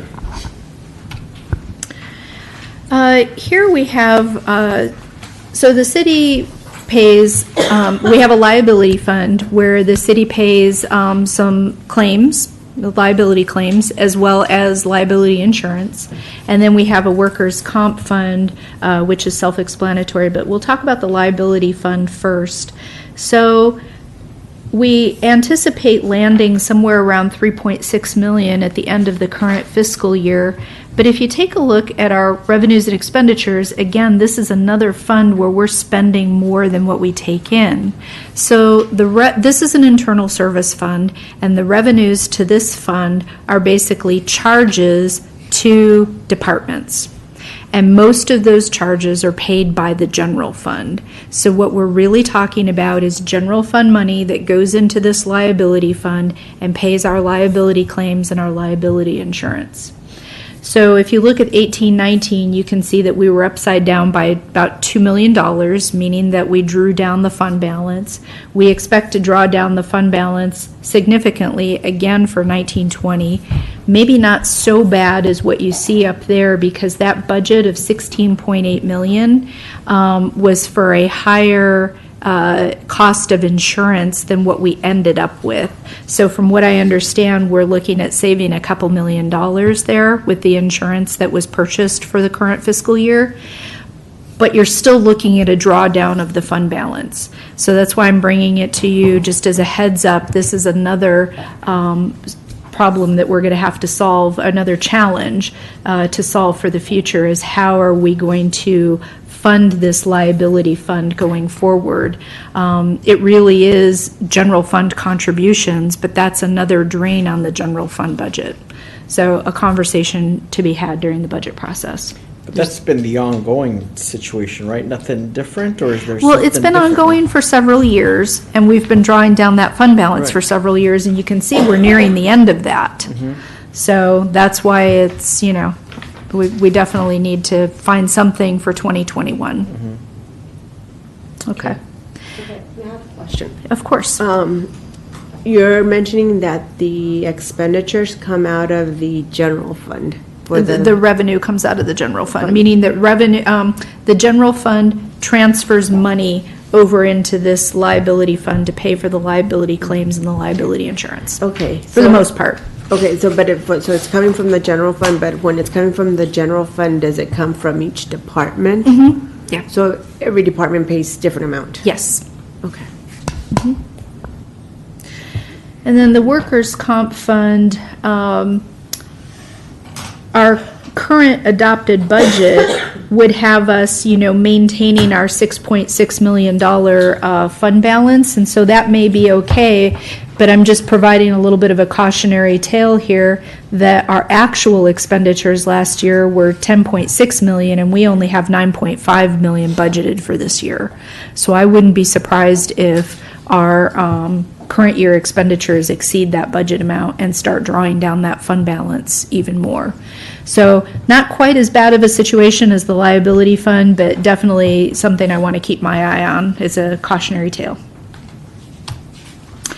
And with that, we move along to the 1920 budget overview. I'm prepared to go through this rather quickly because this is material that you've seen before, but please feel free to stop me and ask me questions if you have them. So this is our general fund revenue pie here, total adopted revenue estimated revenue of almost 317 million. You can see that the lion's share of that comes from sales tax and property tax. 58% of our general fund revenue. Our general fund expenditures, you can see that our priorities are public safety, as fire and police make up 56% of our expenditure budget, and then if you add the contributions to the unfunded pension liability, it takes that number up to 63% for police and fire. Okay, yes? That's, the unfunded pension liability, I just saw that arrow. So that's not just police and fire, that's all city employees, correct? Well, there's three pieces to it. There's police, fire, and miscellaneous employees, which is everybody else. And so if you take that police and fire amounts of the 15.1 million, the 7.6 million, you add those to the police and fire budget, then you're looking at 63% for police and fire in our budget. This is our citywide budget of $646 million. You can see that the general fund, which is money that can be used for any purpose of the city, is roughly half of our budget, and the other half of the budget is restricted money, which means that we can only use it for those specific purposes that are outlined there. We have some budget highlights. I'm sure everyone can read this at their own leisure, and they were talked about at length during the budget process, but I'd like to note that obviously most of these enhancements to our services, enhancements to the 1920 budget, were funded with Measure X money, such as the increased park maintenance, the additional full-time employees, the homeless cleanup funding. How much is the homeless cleanup funding for contracts and vehicles? Let's see, there were several pieces to that. The vehicles was like 185,000, the contract services was another couple $100,000, and then there was some dedicated staffing that was another few $100,000. I think it adds up to somewhere around 600,000. Is that right, Sergio? Okay, all right. And then, of course, with the September 17th decision on appropriating that excess revenue, there was another $1 million added to the COLT team, so. Right. Okay, and then our other 1920 initiatives here, obviously we've got some programming to do on the 3.1 million of cannabis revenue set aside for youth services. And on September 17th, City Council added another 1 million to that pot as one-time money, whereas the 3.1 would be more like ongoing money. Establishing the library department as a standalone agency so that we can enhance those services. Obviously, Jack talked about the mobile app. And then we were able to identify some one-time resources to provide some additional pavement repair. And then, of course, the using our 1920 resources to improve some of our crime statistics communication. I know that's something that the Measure X committee has been interested in, is seeing, okay, how is Measure X helping to reduce 911 response time? And obviously the aggressive police recruiting too. And then our homeless strategic plan. So the last part of this second to last part of this presentation is the first quarter 1920 results. Overall, we're doing just as we would expect. You can see this is the expenditure side of things, and down at the bottom, we've expended about 23% of our budget for one quarter of the year. So this is right where I would expect us to be. The fire department sticks out a little bit with a 33% expended, but I would just like to remind that we advanced them one payment. So for the first quarter, they've received 4 monthly payments, and that's why that one sticks out a little bit more as looking like it might be trending high. It's not. This is our major revenue trends. So again, looking at those top 6 revenues, which for 1920 is comprising about 72% of our general fund budget. Catherine? Yes, of course. Really quick, back to the quarter expenditure. Yeah. For parks and recreation, at 18%, I think it's, and parks, I don't know if Parks and Rec is here, but I don't think so. What is the reasoning that one's only at 18% of where we would want to be, or expected to, or the amount that we were going to expend on that department for the quarter? There's been a good amount of money added to the Parks and Recreation budget for 1920, a lot of enhancements that came with the Measure X revenue. And I can't answer for sure, but it's my gut feel that there's some lag time in bringing some of those enhanced services online, and I think that's why we're seeing a little bit of short revenue. Including staffing, I think we gave them dollars for like hiring 15 new positions or so, and so probably still working through it. Okay.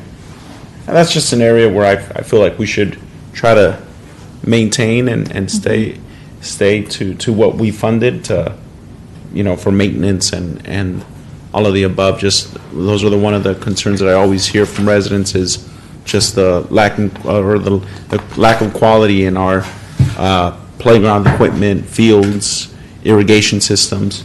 So, if there's room there for improvement on I'm not saying, spend all the money that we have, but, to be on top of it and in addressing these services at in this department specifically.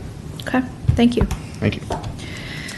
So back to our major 6 revenue sources that comprise 72% of our general fund budget. Our sales tax consultant is expecting our sales tax revenue, this would be the Bradley Burns allocation, to be relatively flat from one year to the next. They are not seeing anything in the trends to cause them to give us an increase in our estimate. So just a heads up on that. That is one of our largest revenue sources, staying flat. The Measure X revenue, obviously, we're sticking with our $60 million estimate for the first full year of that revenue source. We're tracking slightly ahead of it for the first. We've only received 2 months of payments, and for those 2 months of payments, we've received 10.4 million. 2 months should be 10 million, so we're tracking just a little bit ahead, but it's still a little bit too soon for me to be comfortable recommending any adjustments, but I'm sure at mid-year I will be back to the council making some recommendations. So I'm going to stick with that 60 million for right now. Our property tax, added to our property tax in lieu of VLF, we're looking at somewhere around a 5% increase. This budget does not reflect that because we get the assessed valuation results after we adopt the budget. So that's kind of a bummer for all cities. You're striving to adopt your budgets in May and June, and then you get your assessed value information like in August and September. So we all have to look into our crystal ball first and then get real information later. But anyways, I expect to be recommending a mid-year adjustment for that to take that revenue source up by at least probably about $1 million. UUT, we're expecting to stay relatively flat. You can see by the little 5-year trend graph there that that's what it's been doing for the last 5 years. This is primarily related to telecom and also the market price of natural gas. And then our business license, it creeps up a little bit. We might be looking at a small adjustment at mid-year to bring that revenue estimate of 13 million up, because I think we're going to do just a little bit better than the 13.1 million that we did in 18-19. So there'll be a small upward adjustment on that revenue source. And then hotel visitors tax. For right now, we're projecting flat, but we do know that sometime in our future, we've got hotels coming online, and as soon as we have more information about the, when that might be happening and what those numbers might look like, we'll be adding to our revenue estimates. On those two last items first, with the hotel visitors tax. Sure. Maybe you or other staff can give us an updated chart showing how we compare our rates versus surrounding cities in Orange County. We're very low. Because at a certain point, it's probably going to be time to go back to the voters to bring it up to the median. Yeah. Perhaps. I Yeah. think the last time probably was 13, 15 years ago, and that's something that residents don't pay, but hotel visitors. So if you can get back to us on that. I'll be happy and to. And then for the business license fee, I know within whatever unit works on that the most, there have been thoughts about restructuring it somehow and taking something to the voters. Do you know much about what that proposal is? Or if not, maybe you can have the appropriate staff or you do a little email or background on that. Business license tax, for us, it's a non-regulatory tax. So it's really a business tax. I hate the word that we use the word license because that implies that we're giving permission for something. But we're actually just collecting a tax from the business sector here. And we have some very antiquated formulas. We have a little bit in our municipal code, a little bit of disparity between business types. And so there has been some indication from the business sector that they'd like to see us clean that up a bit. modernize it. And Okay. modernize it, absolutely. And because business license tax is a general fund tax, a general revenue, we'd have to take it to an election where there are city council members being elected.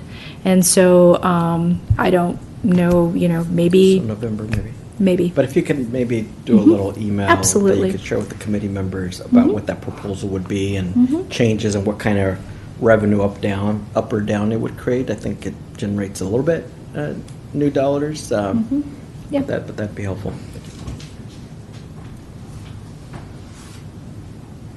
Okay, thank you. All right, so let's see. These are our first quarter results for our revenues. So sales tax, that we always have a lag time on our revenues. We receive them a couple months after the period that they are for, usually about 60 days or so. The sales tax, that's only 1 month of revenue.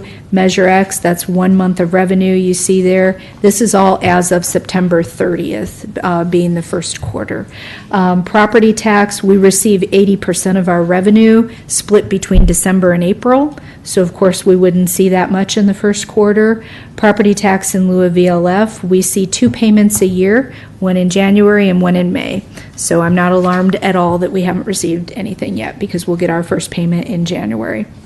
Utility users tax, this represents about 2 months of receipts. Business license, we have, it's not even over the 12 months of the fiscal year. We have a lot of renewals that come in March. So we've had some renewals and some new business license tax paid, but the big push is in March. And then our hotel visitors tax, this is 2 months of revenue here. So this is all very normal. I'm not alarmed at all by these numbers, and I think we're right on track with our general fund revenue for our first quarter. Looking at our second tier of revenues, the next 11% of our budget, jail revenue, this represents 1 month of receipts.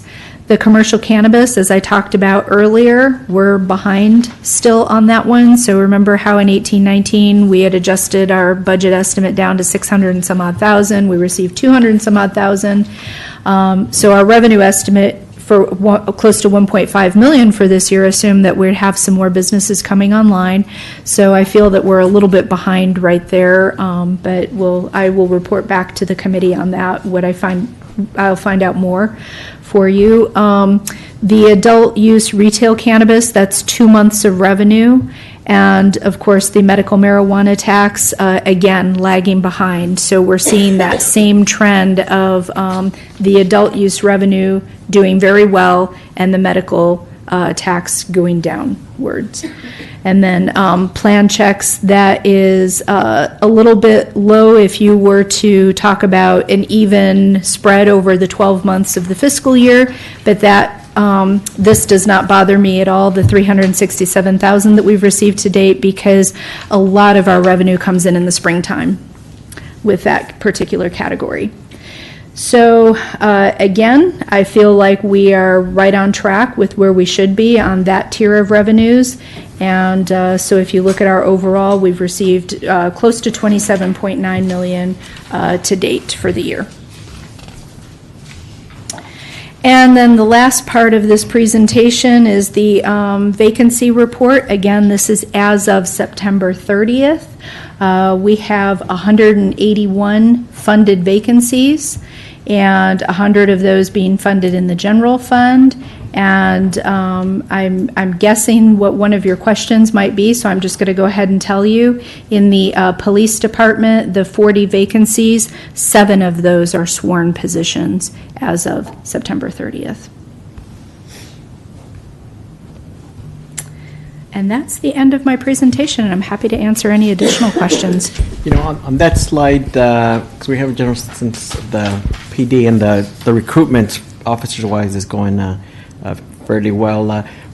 Public Works Agency, they have 60 non-general fund vacancies. That Most of seems high, public- especially if it's non-general fund, and what's the lag there? Most of Public Works is funded outside of the general fund because our engineers are funded with project money, which is usually restricted money.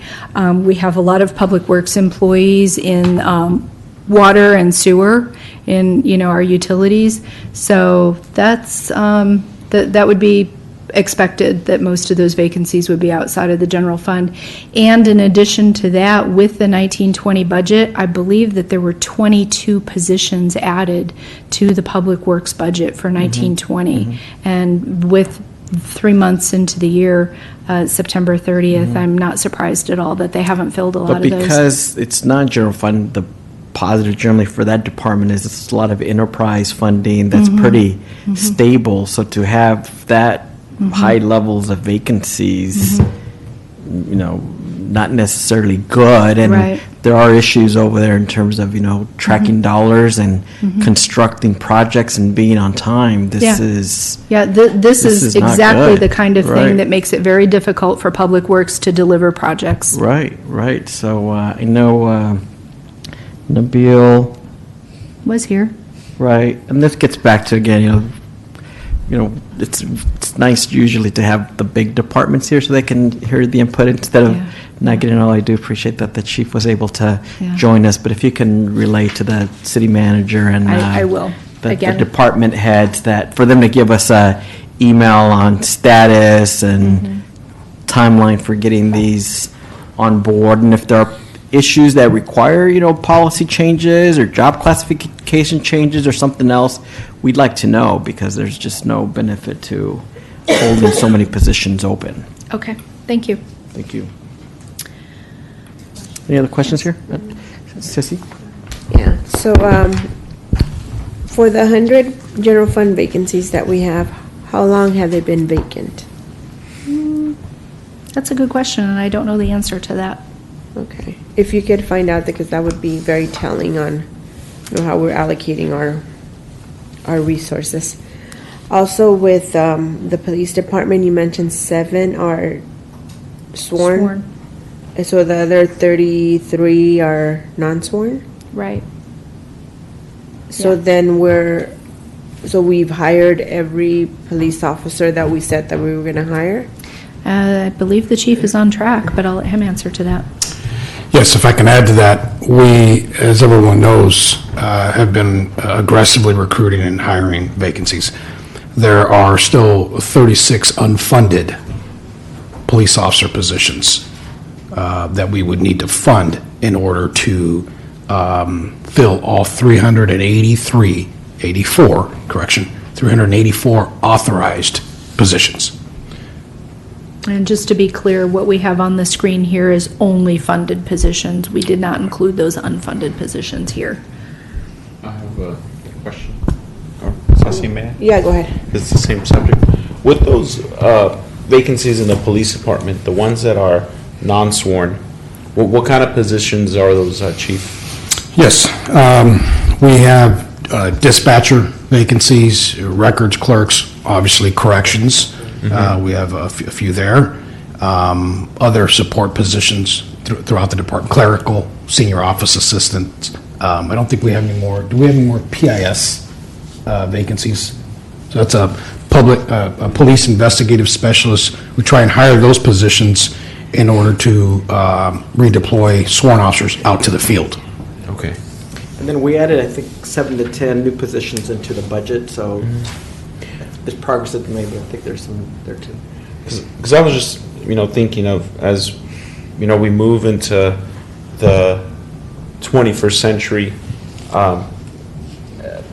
do we know how long these vacancies have been in need in the police department? So that was, I think, part of the councilwoman's question. How long? I don't have the specific period. What I can tell you is I inherited 67 sworn vacancies. And so we are working on that diligently. Our goal still this year is to hire 50 sworn police officers in this calendar year.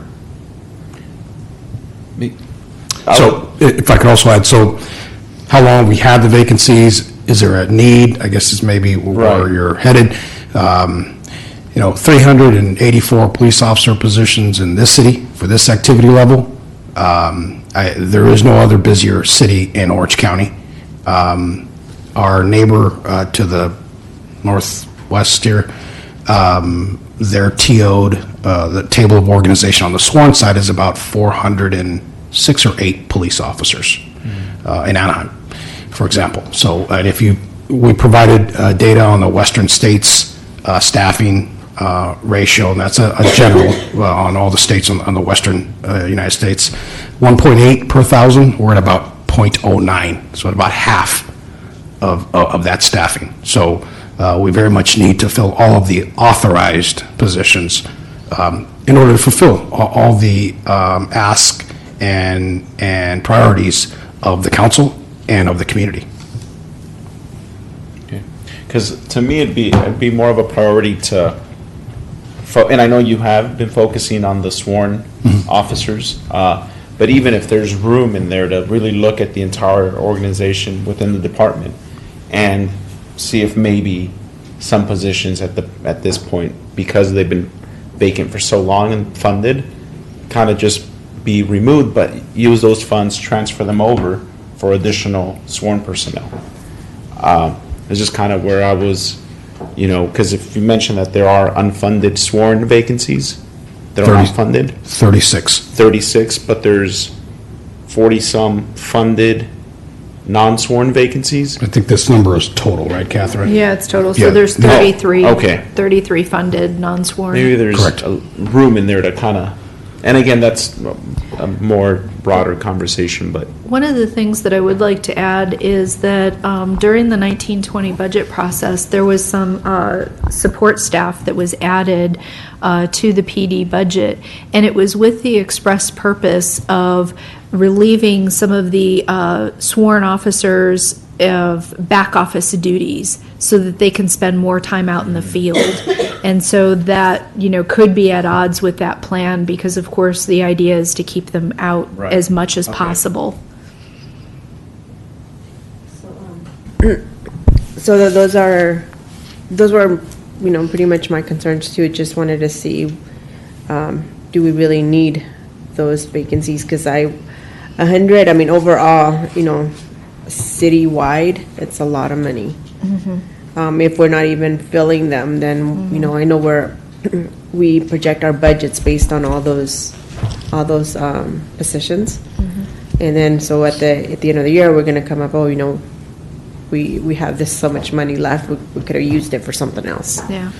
One of the conundrums that we work with at the city level, and it's anybody who has civil service, because we have civil service hiring rules, it takes us a long time to bring people in. We have anywhere from a 3 to 6 month process to bring them in. And yet an employee can leave with, 2-week standard notice. And so, and sometimes even less than that. And so it really puts us at a disadvantage. And unfortunately, in local government, we see this in all agencies over and over again, that having somewhere around a 10% vacancy rate at any time is kind of normal. Because, it can take only 2 weeks for someone to leave and yet 6 months to get them replaced. Yeah, I think something like in the 5% is pretty average for public agencies. I think this year's a transition year with Measure X. We've been able to hire a lot of extra folks, and those positions are being hired. The real big anomaly here is Public Works, just Right. because that's stable funding by and large. And then on PD, we've talked about it, but we're making, I think there's a good program there now, so I'm Yeah. a little bit less concerned there. And then for some positions, it's like in retail, some just churn over a lot. So even though there's a vacancy, let's say in dispatch or in correctional, doesn't mean the need's not there, just means it churns a lot. That, they'll do it 2 years and then they leave and you got to hire somebody else. And Yeah. so there's some of that as well. So- But 181 out of, So 1,200 one is a more high percentage. question, if I may. Yeah, sure. For the finance and management services, you have 9 general fund vacancies? What positions are those? I know we have a supervising accountant, we have a management analyst, We have a couple of customer service representatives that work on the first floor. Let's see, Sergio, help. But if you don't know right now, what would help me if you could give me, like, city manager's office 4. What are those? Whatever it is, if you can give, yes, please, if you can give me a breakdown. Yeah, this way you don't have to. Yep, do it, yeah. you got it. Yeah, that'd be good to have in a memo, especially Okay. because in the clerk of the council office, I know you have 0 total funded vacancies, but I know that they've recently had separations. Yeah, and this was as of September Okay. 30th, yeah. That's what I thought. Okay. Yeah. Very Okay. good, thank you. A lot of good stuff in here. Okay. Next, we have employee pension plan.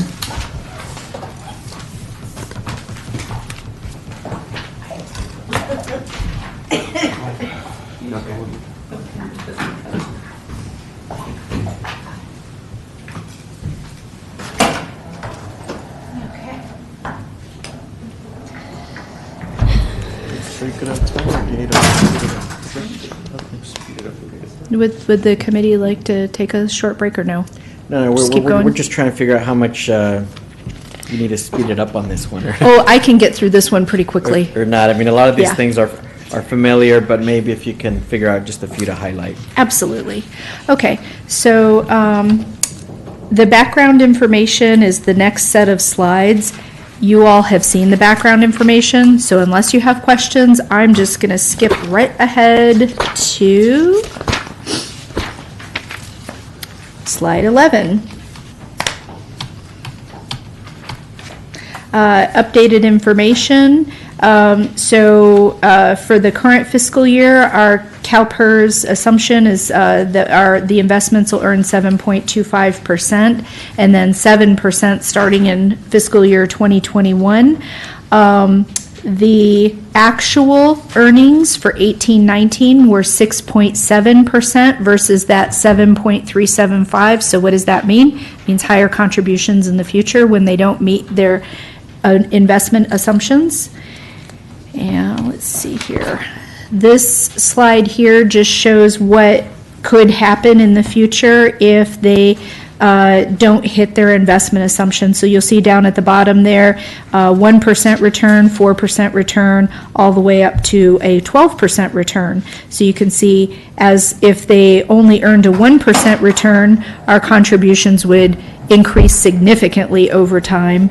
And then the middle scenario there is what we're currently working with. The city's unfunded liability for June 30th, 2018, which is our most recent actuarial valuation report, is up to $681 million. Our funded ratio is 68% for miscellaneous and 66.6% for safety. It's below the ideal of 100% funded. These are estimated pension costs. Isn't the ideal funded more like 80% or so? Well, that's actually I mean, kind of... 100% would be nice, but. Yeah, 100% is ideal. There was some discussion, I'd say over the last 15 years or so, that says that if you're at least at 80%, you're probably fairly healthy.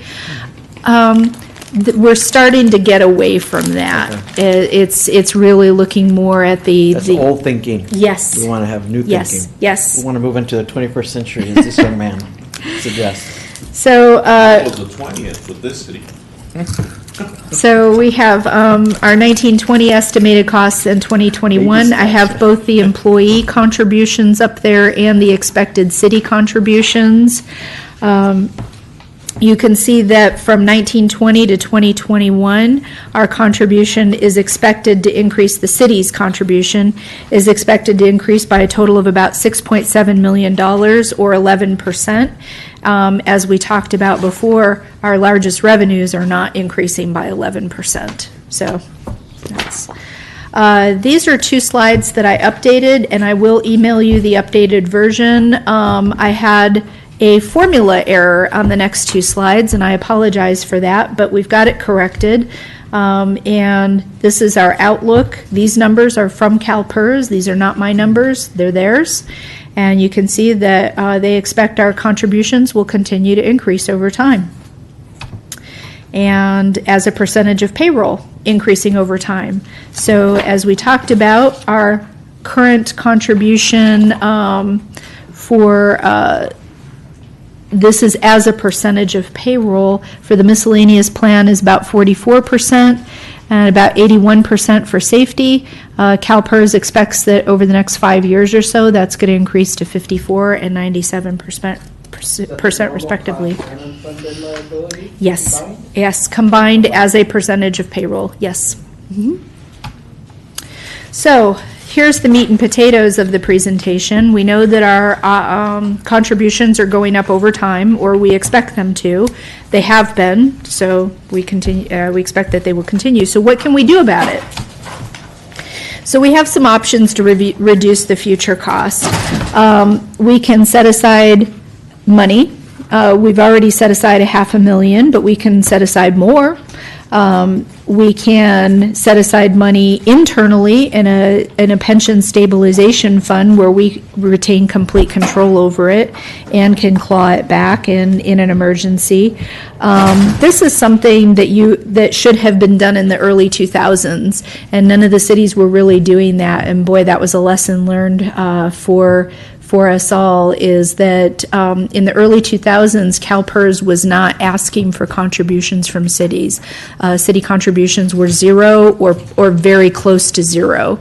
And at that time, we should, as a sector, as local government, we should have been setting aside money in a pension stabilization fund to help us pay for the higher rates that we have these days.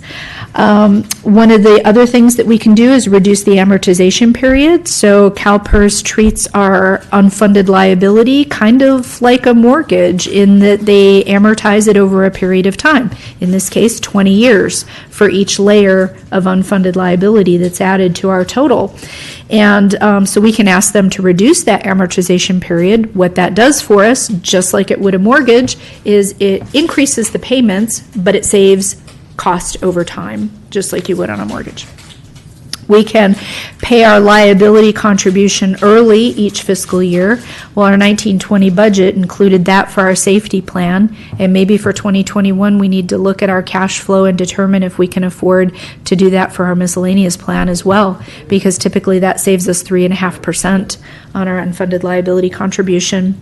We can do targeted prepayments. So I alluded to it earlier that we have each year we have the potential to accrue another layer of unfunded liability. Some of those layers are rather big and don't have that many years left of amortization on them. So we can target layers, and if we were to make any kind of prepayment, we could make a targeted prepayment to a layer that will save us the most money in the short term. So that's a strategy that I'm looking at right now. And then the last one on this slide is negotiating higher employee contributions. Now, this is negotiating with your bargaining groups, and usually when you negotiate a higher contribution to their pension plan, they want something in exchange for that. So may not necessarily be an overall savings for the city. So the takeaway from this slide is generally our options to reduce our future costs involve paying more money now. So it's just like you would if you had a mortgage. If you want to pay more money now, it's going to save you money over the long term. This is kind of a silly option, but it's hypothetical termination. You can cash out of CalPERS or exit the system, but you'd have to pay about 5 times your unfunded liability payment. That's fairly unreasonable. And then another option is pension obligation bonds. So our Government Finance Officers Association, which basically gives us a lot of guidance on how we do financial reporting and accounting in the local government sector, they have an advisory against issuing pension obligation bonds. They have a few good reasons. One of those reasons is that if you lock into pension, so you issue debt, Then you use the proceeds of that debt to pay CalPERS, so you're paying down or paying off temporarily your unfunded liability, and now you have this bonded debt on the books. And if the interest cost on that bonded debt is not better than CalPERS performance, you're running a risk there of being upside down. Personally, I think the risk is low, but it's a risk. And in local government, because we're caretakers of taxpayer money, we're pretty risk averse. And so this is something that I have had several consultants approaching me on recently. In fact, I have 2 meetings tomorrow morning with 2 separate entities where they want to try to tell me more about how pension obligation bonds may benefit us. I'm a cynic. I don't buy it yet, but let's see what they can tell me tomorrow morning. But this is an option that some cities have taken. I don't recommend it, and neither does the GFOA. But there's more conversations to be had on that front. So the summary of the key points in this presentation is that when CalPERS suffers investment losses and they make changes to their assumptions and methods, it increases our annual contribution. If we do make when we make those increased contributions, it does strengthen the system by increasing the funded ratio. The benefits of PEPRA, which was statewide pension reform law that happened several years ago, the benefits of that law are going to increase as the number of classic members decrease. So like myself, I'm a classic member, and as I retire out of the system and I'm replaced by a PEPRA member, in the long term, the city will see a benefit from that. The unfunded liability is not an absolute number. It changes from year to year based on actual results, actual performance, not only in the investment portfolio, but how long employees live compared to what CalPERS assumptions are. And then last but not least is that typically the options to reduce our future costs require paying more now. So those are the takeaways. I have some resources for additional information, and as promised, I'll get you those couple of updated slides by email. And that is the end of my presentation. I'd be happy to answer any additional questions. Any more questions, colleagues? No? Did a good job. Is there any particular reason why you wanted to highlight this issue for us? Are there any recommendations coming or anything? Or? Actually, well, there's a couple reasons. One, I believe that there was a request to bring back a pension update, and we did get our new actuarial valuation report in the fall. And so once we have the chance to analyze that data, then we're ready to roll out the updated information, which this is. That's the second piece of it. And then the third piece of it is, yes, we may have some recommendations during the budget process. We've got some pretty high pension obligation costs, so we may have some ideas on how to deal with that. And especially, prepaying the miscellaneous employee. Yeah. Losses. Yeah.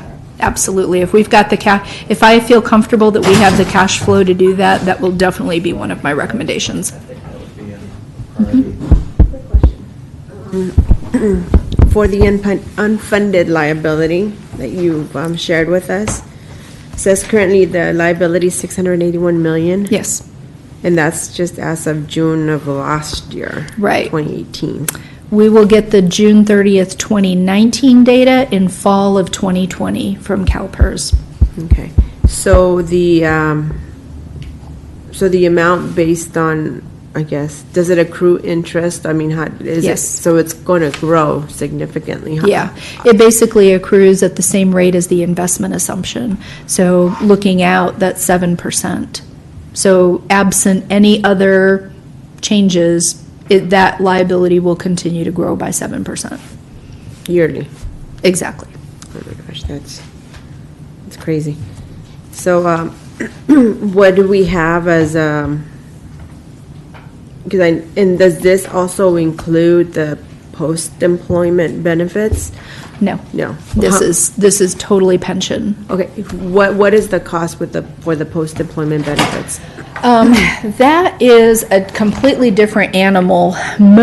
Even though our accounting pronouncements require us to add the liability to the balance sheet, and ours is approximately 54.6 million,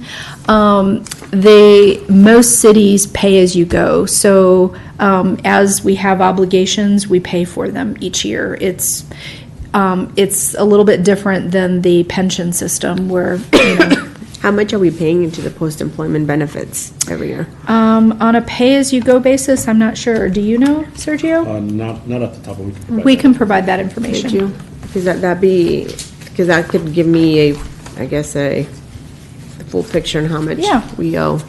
Sure. Okay, so, so for this, it's just based on the, number of employees, current employees that we have, or is that also, these are the ones who have retired?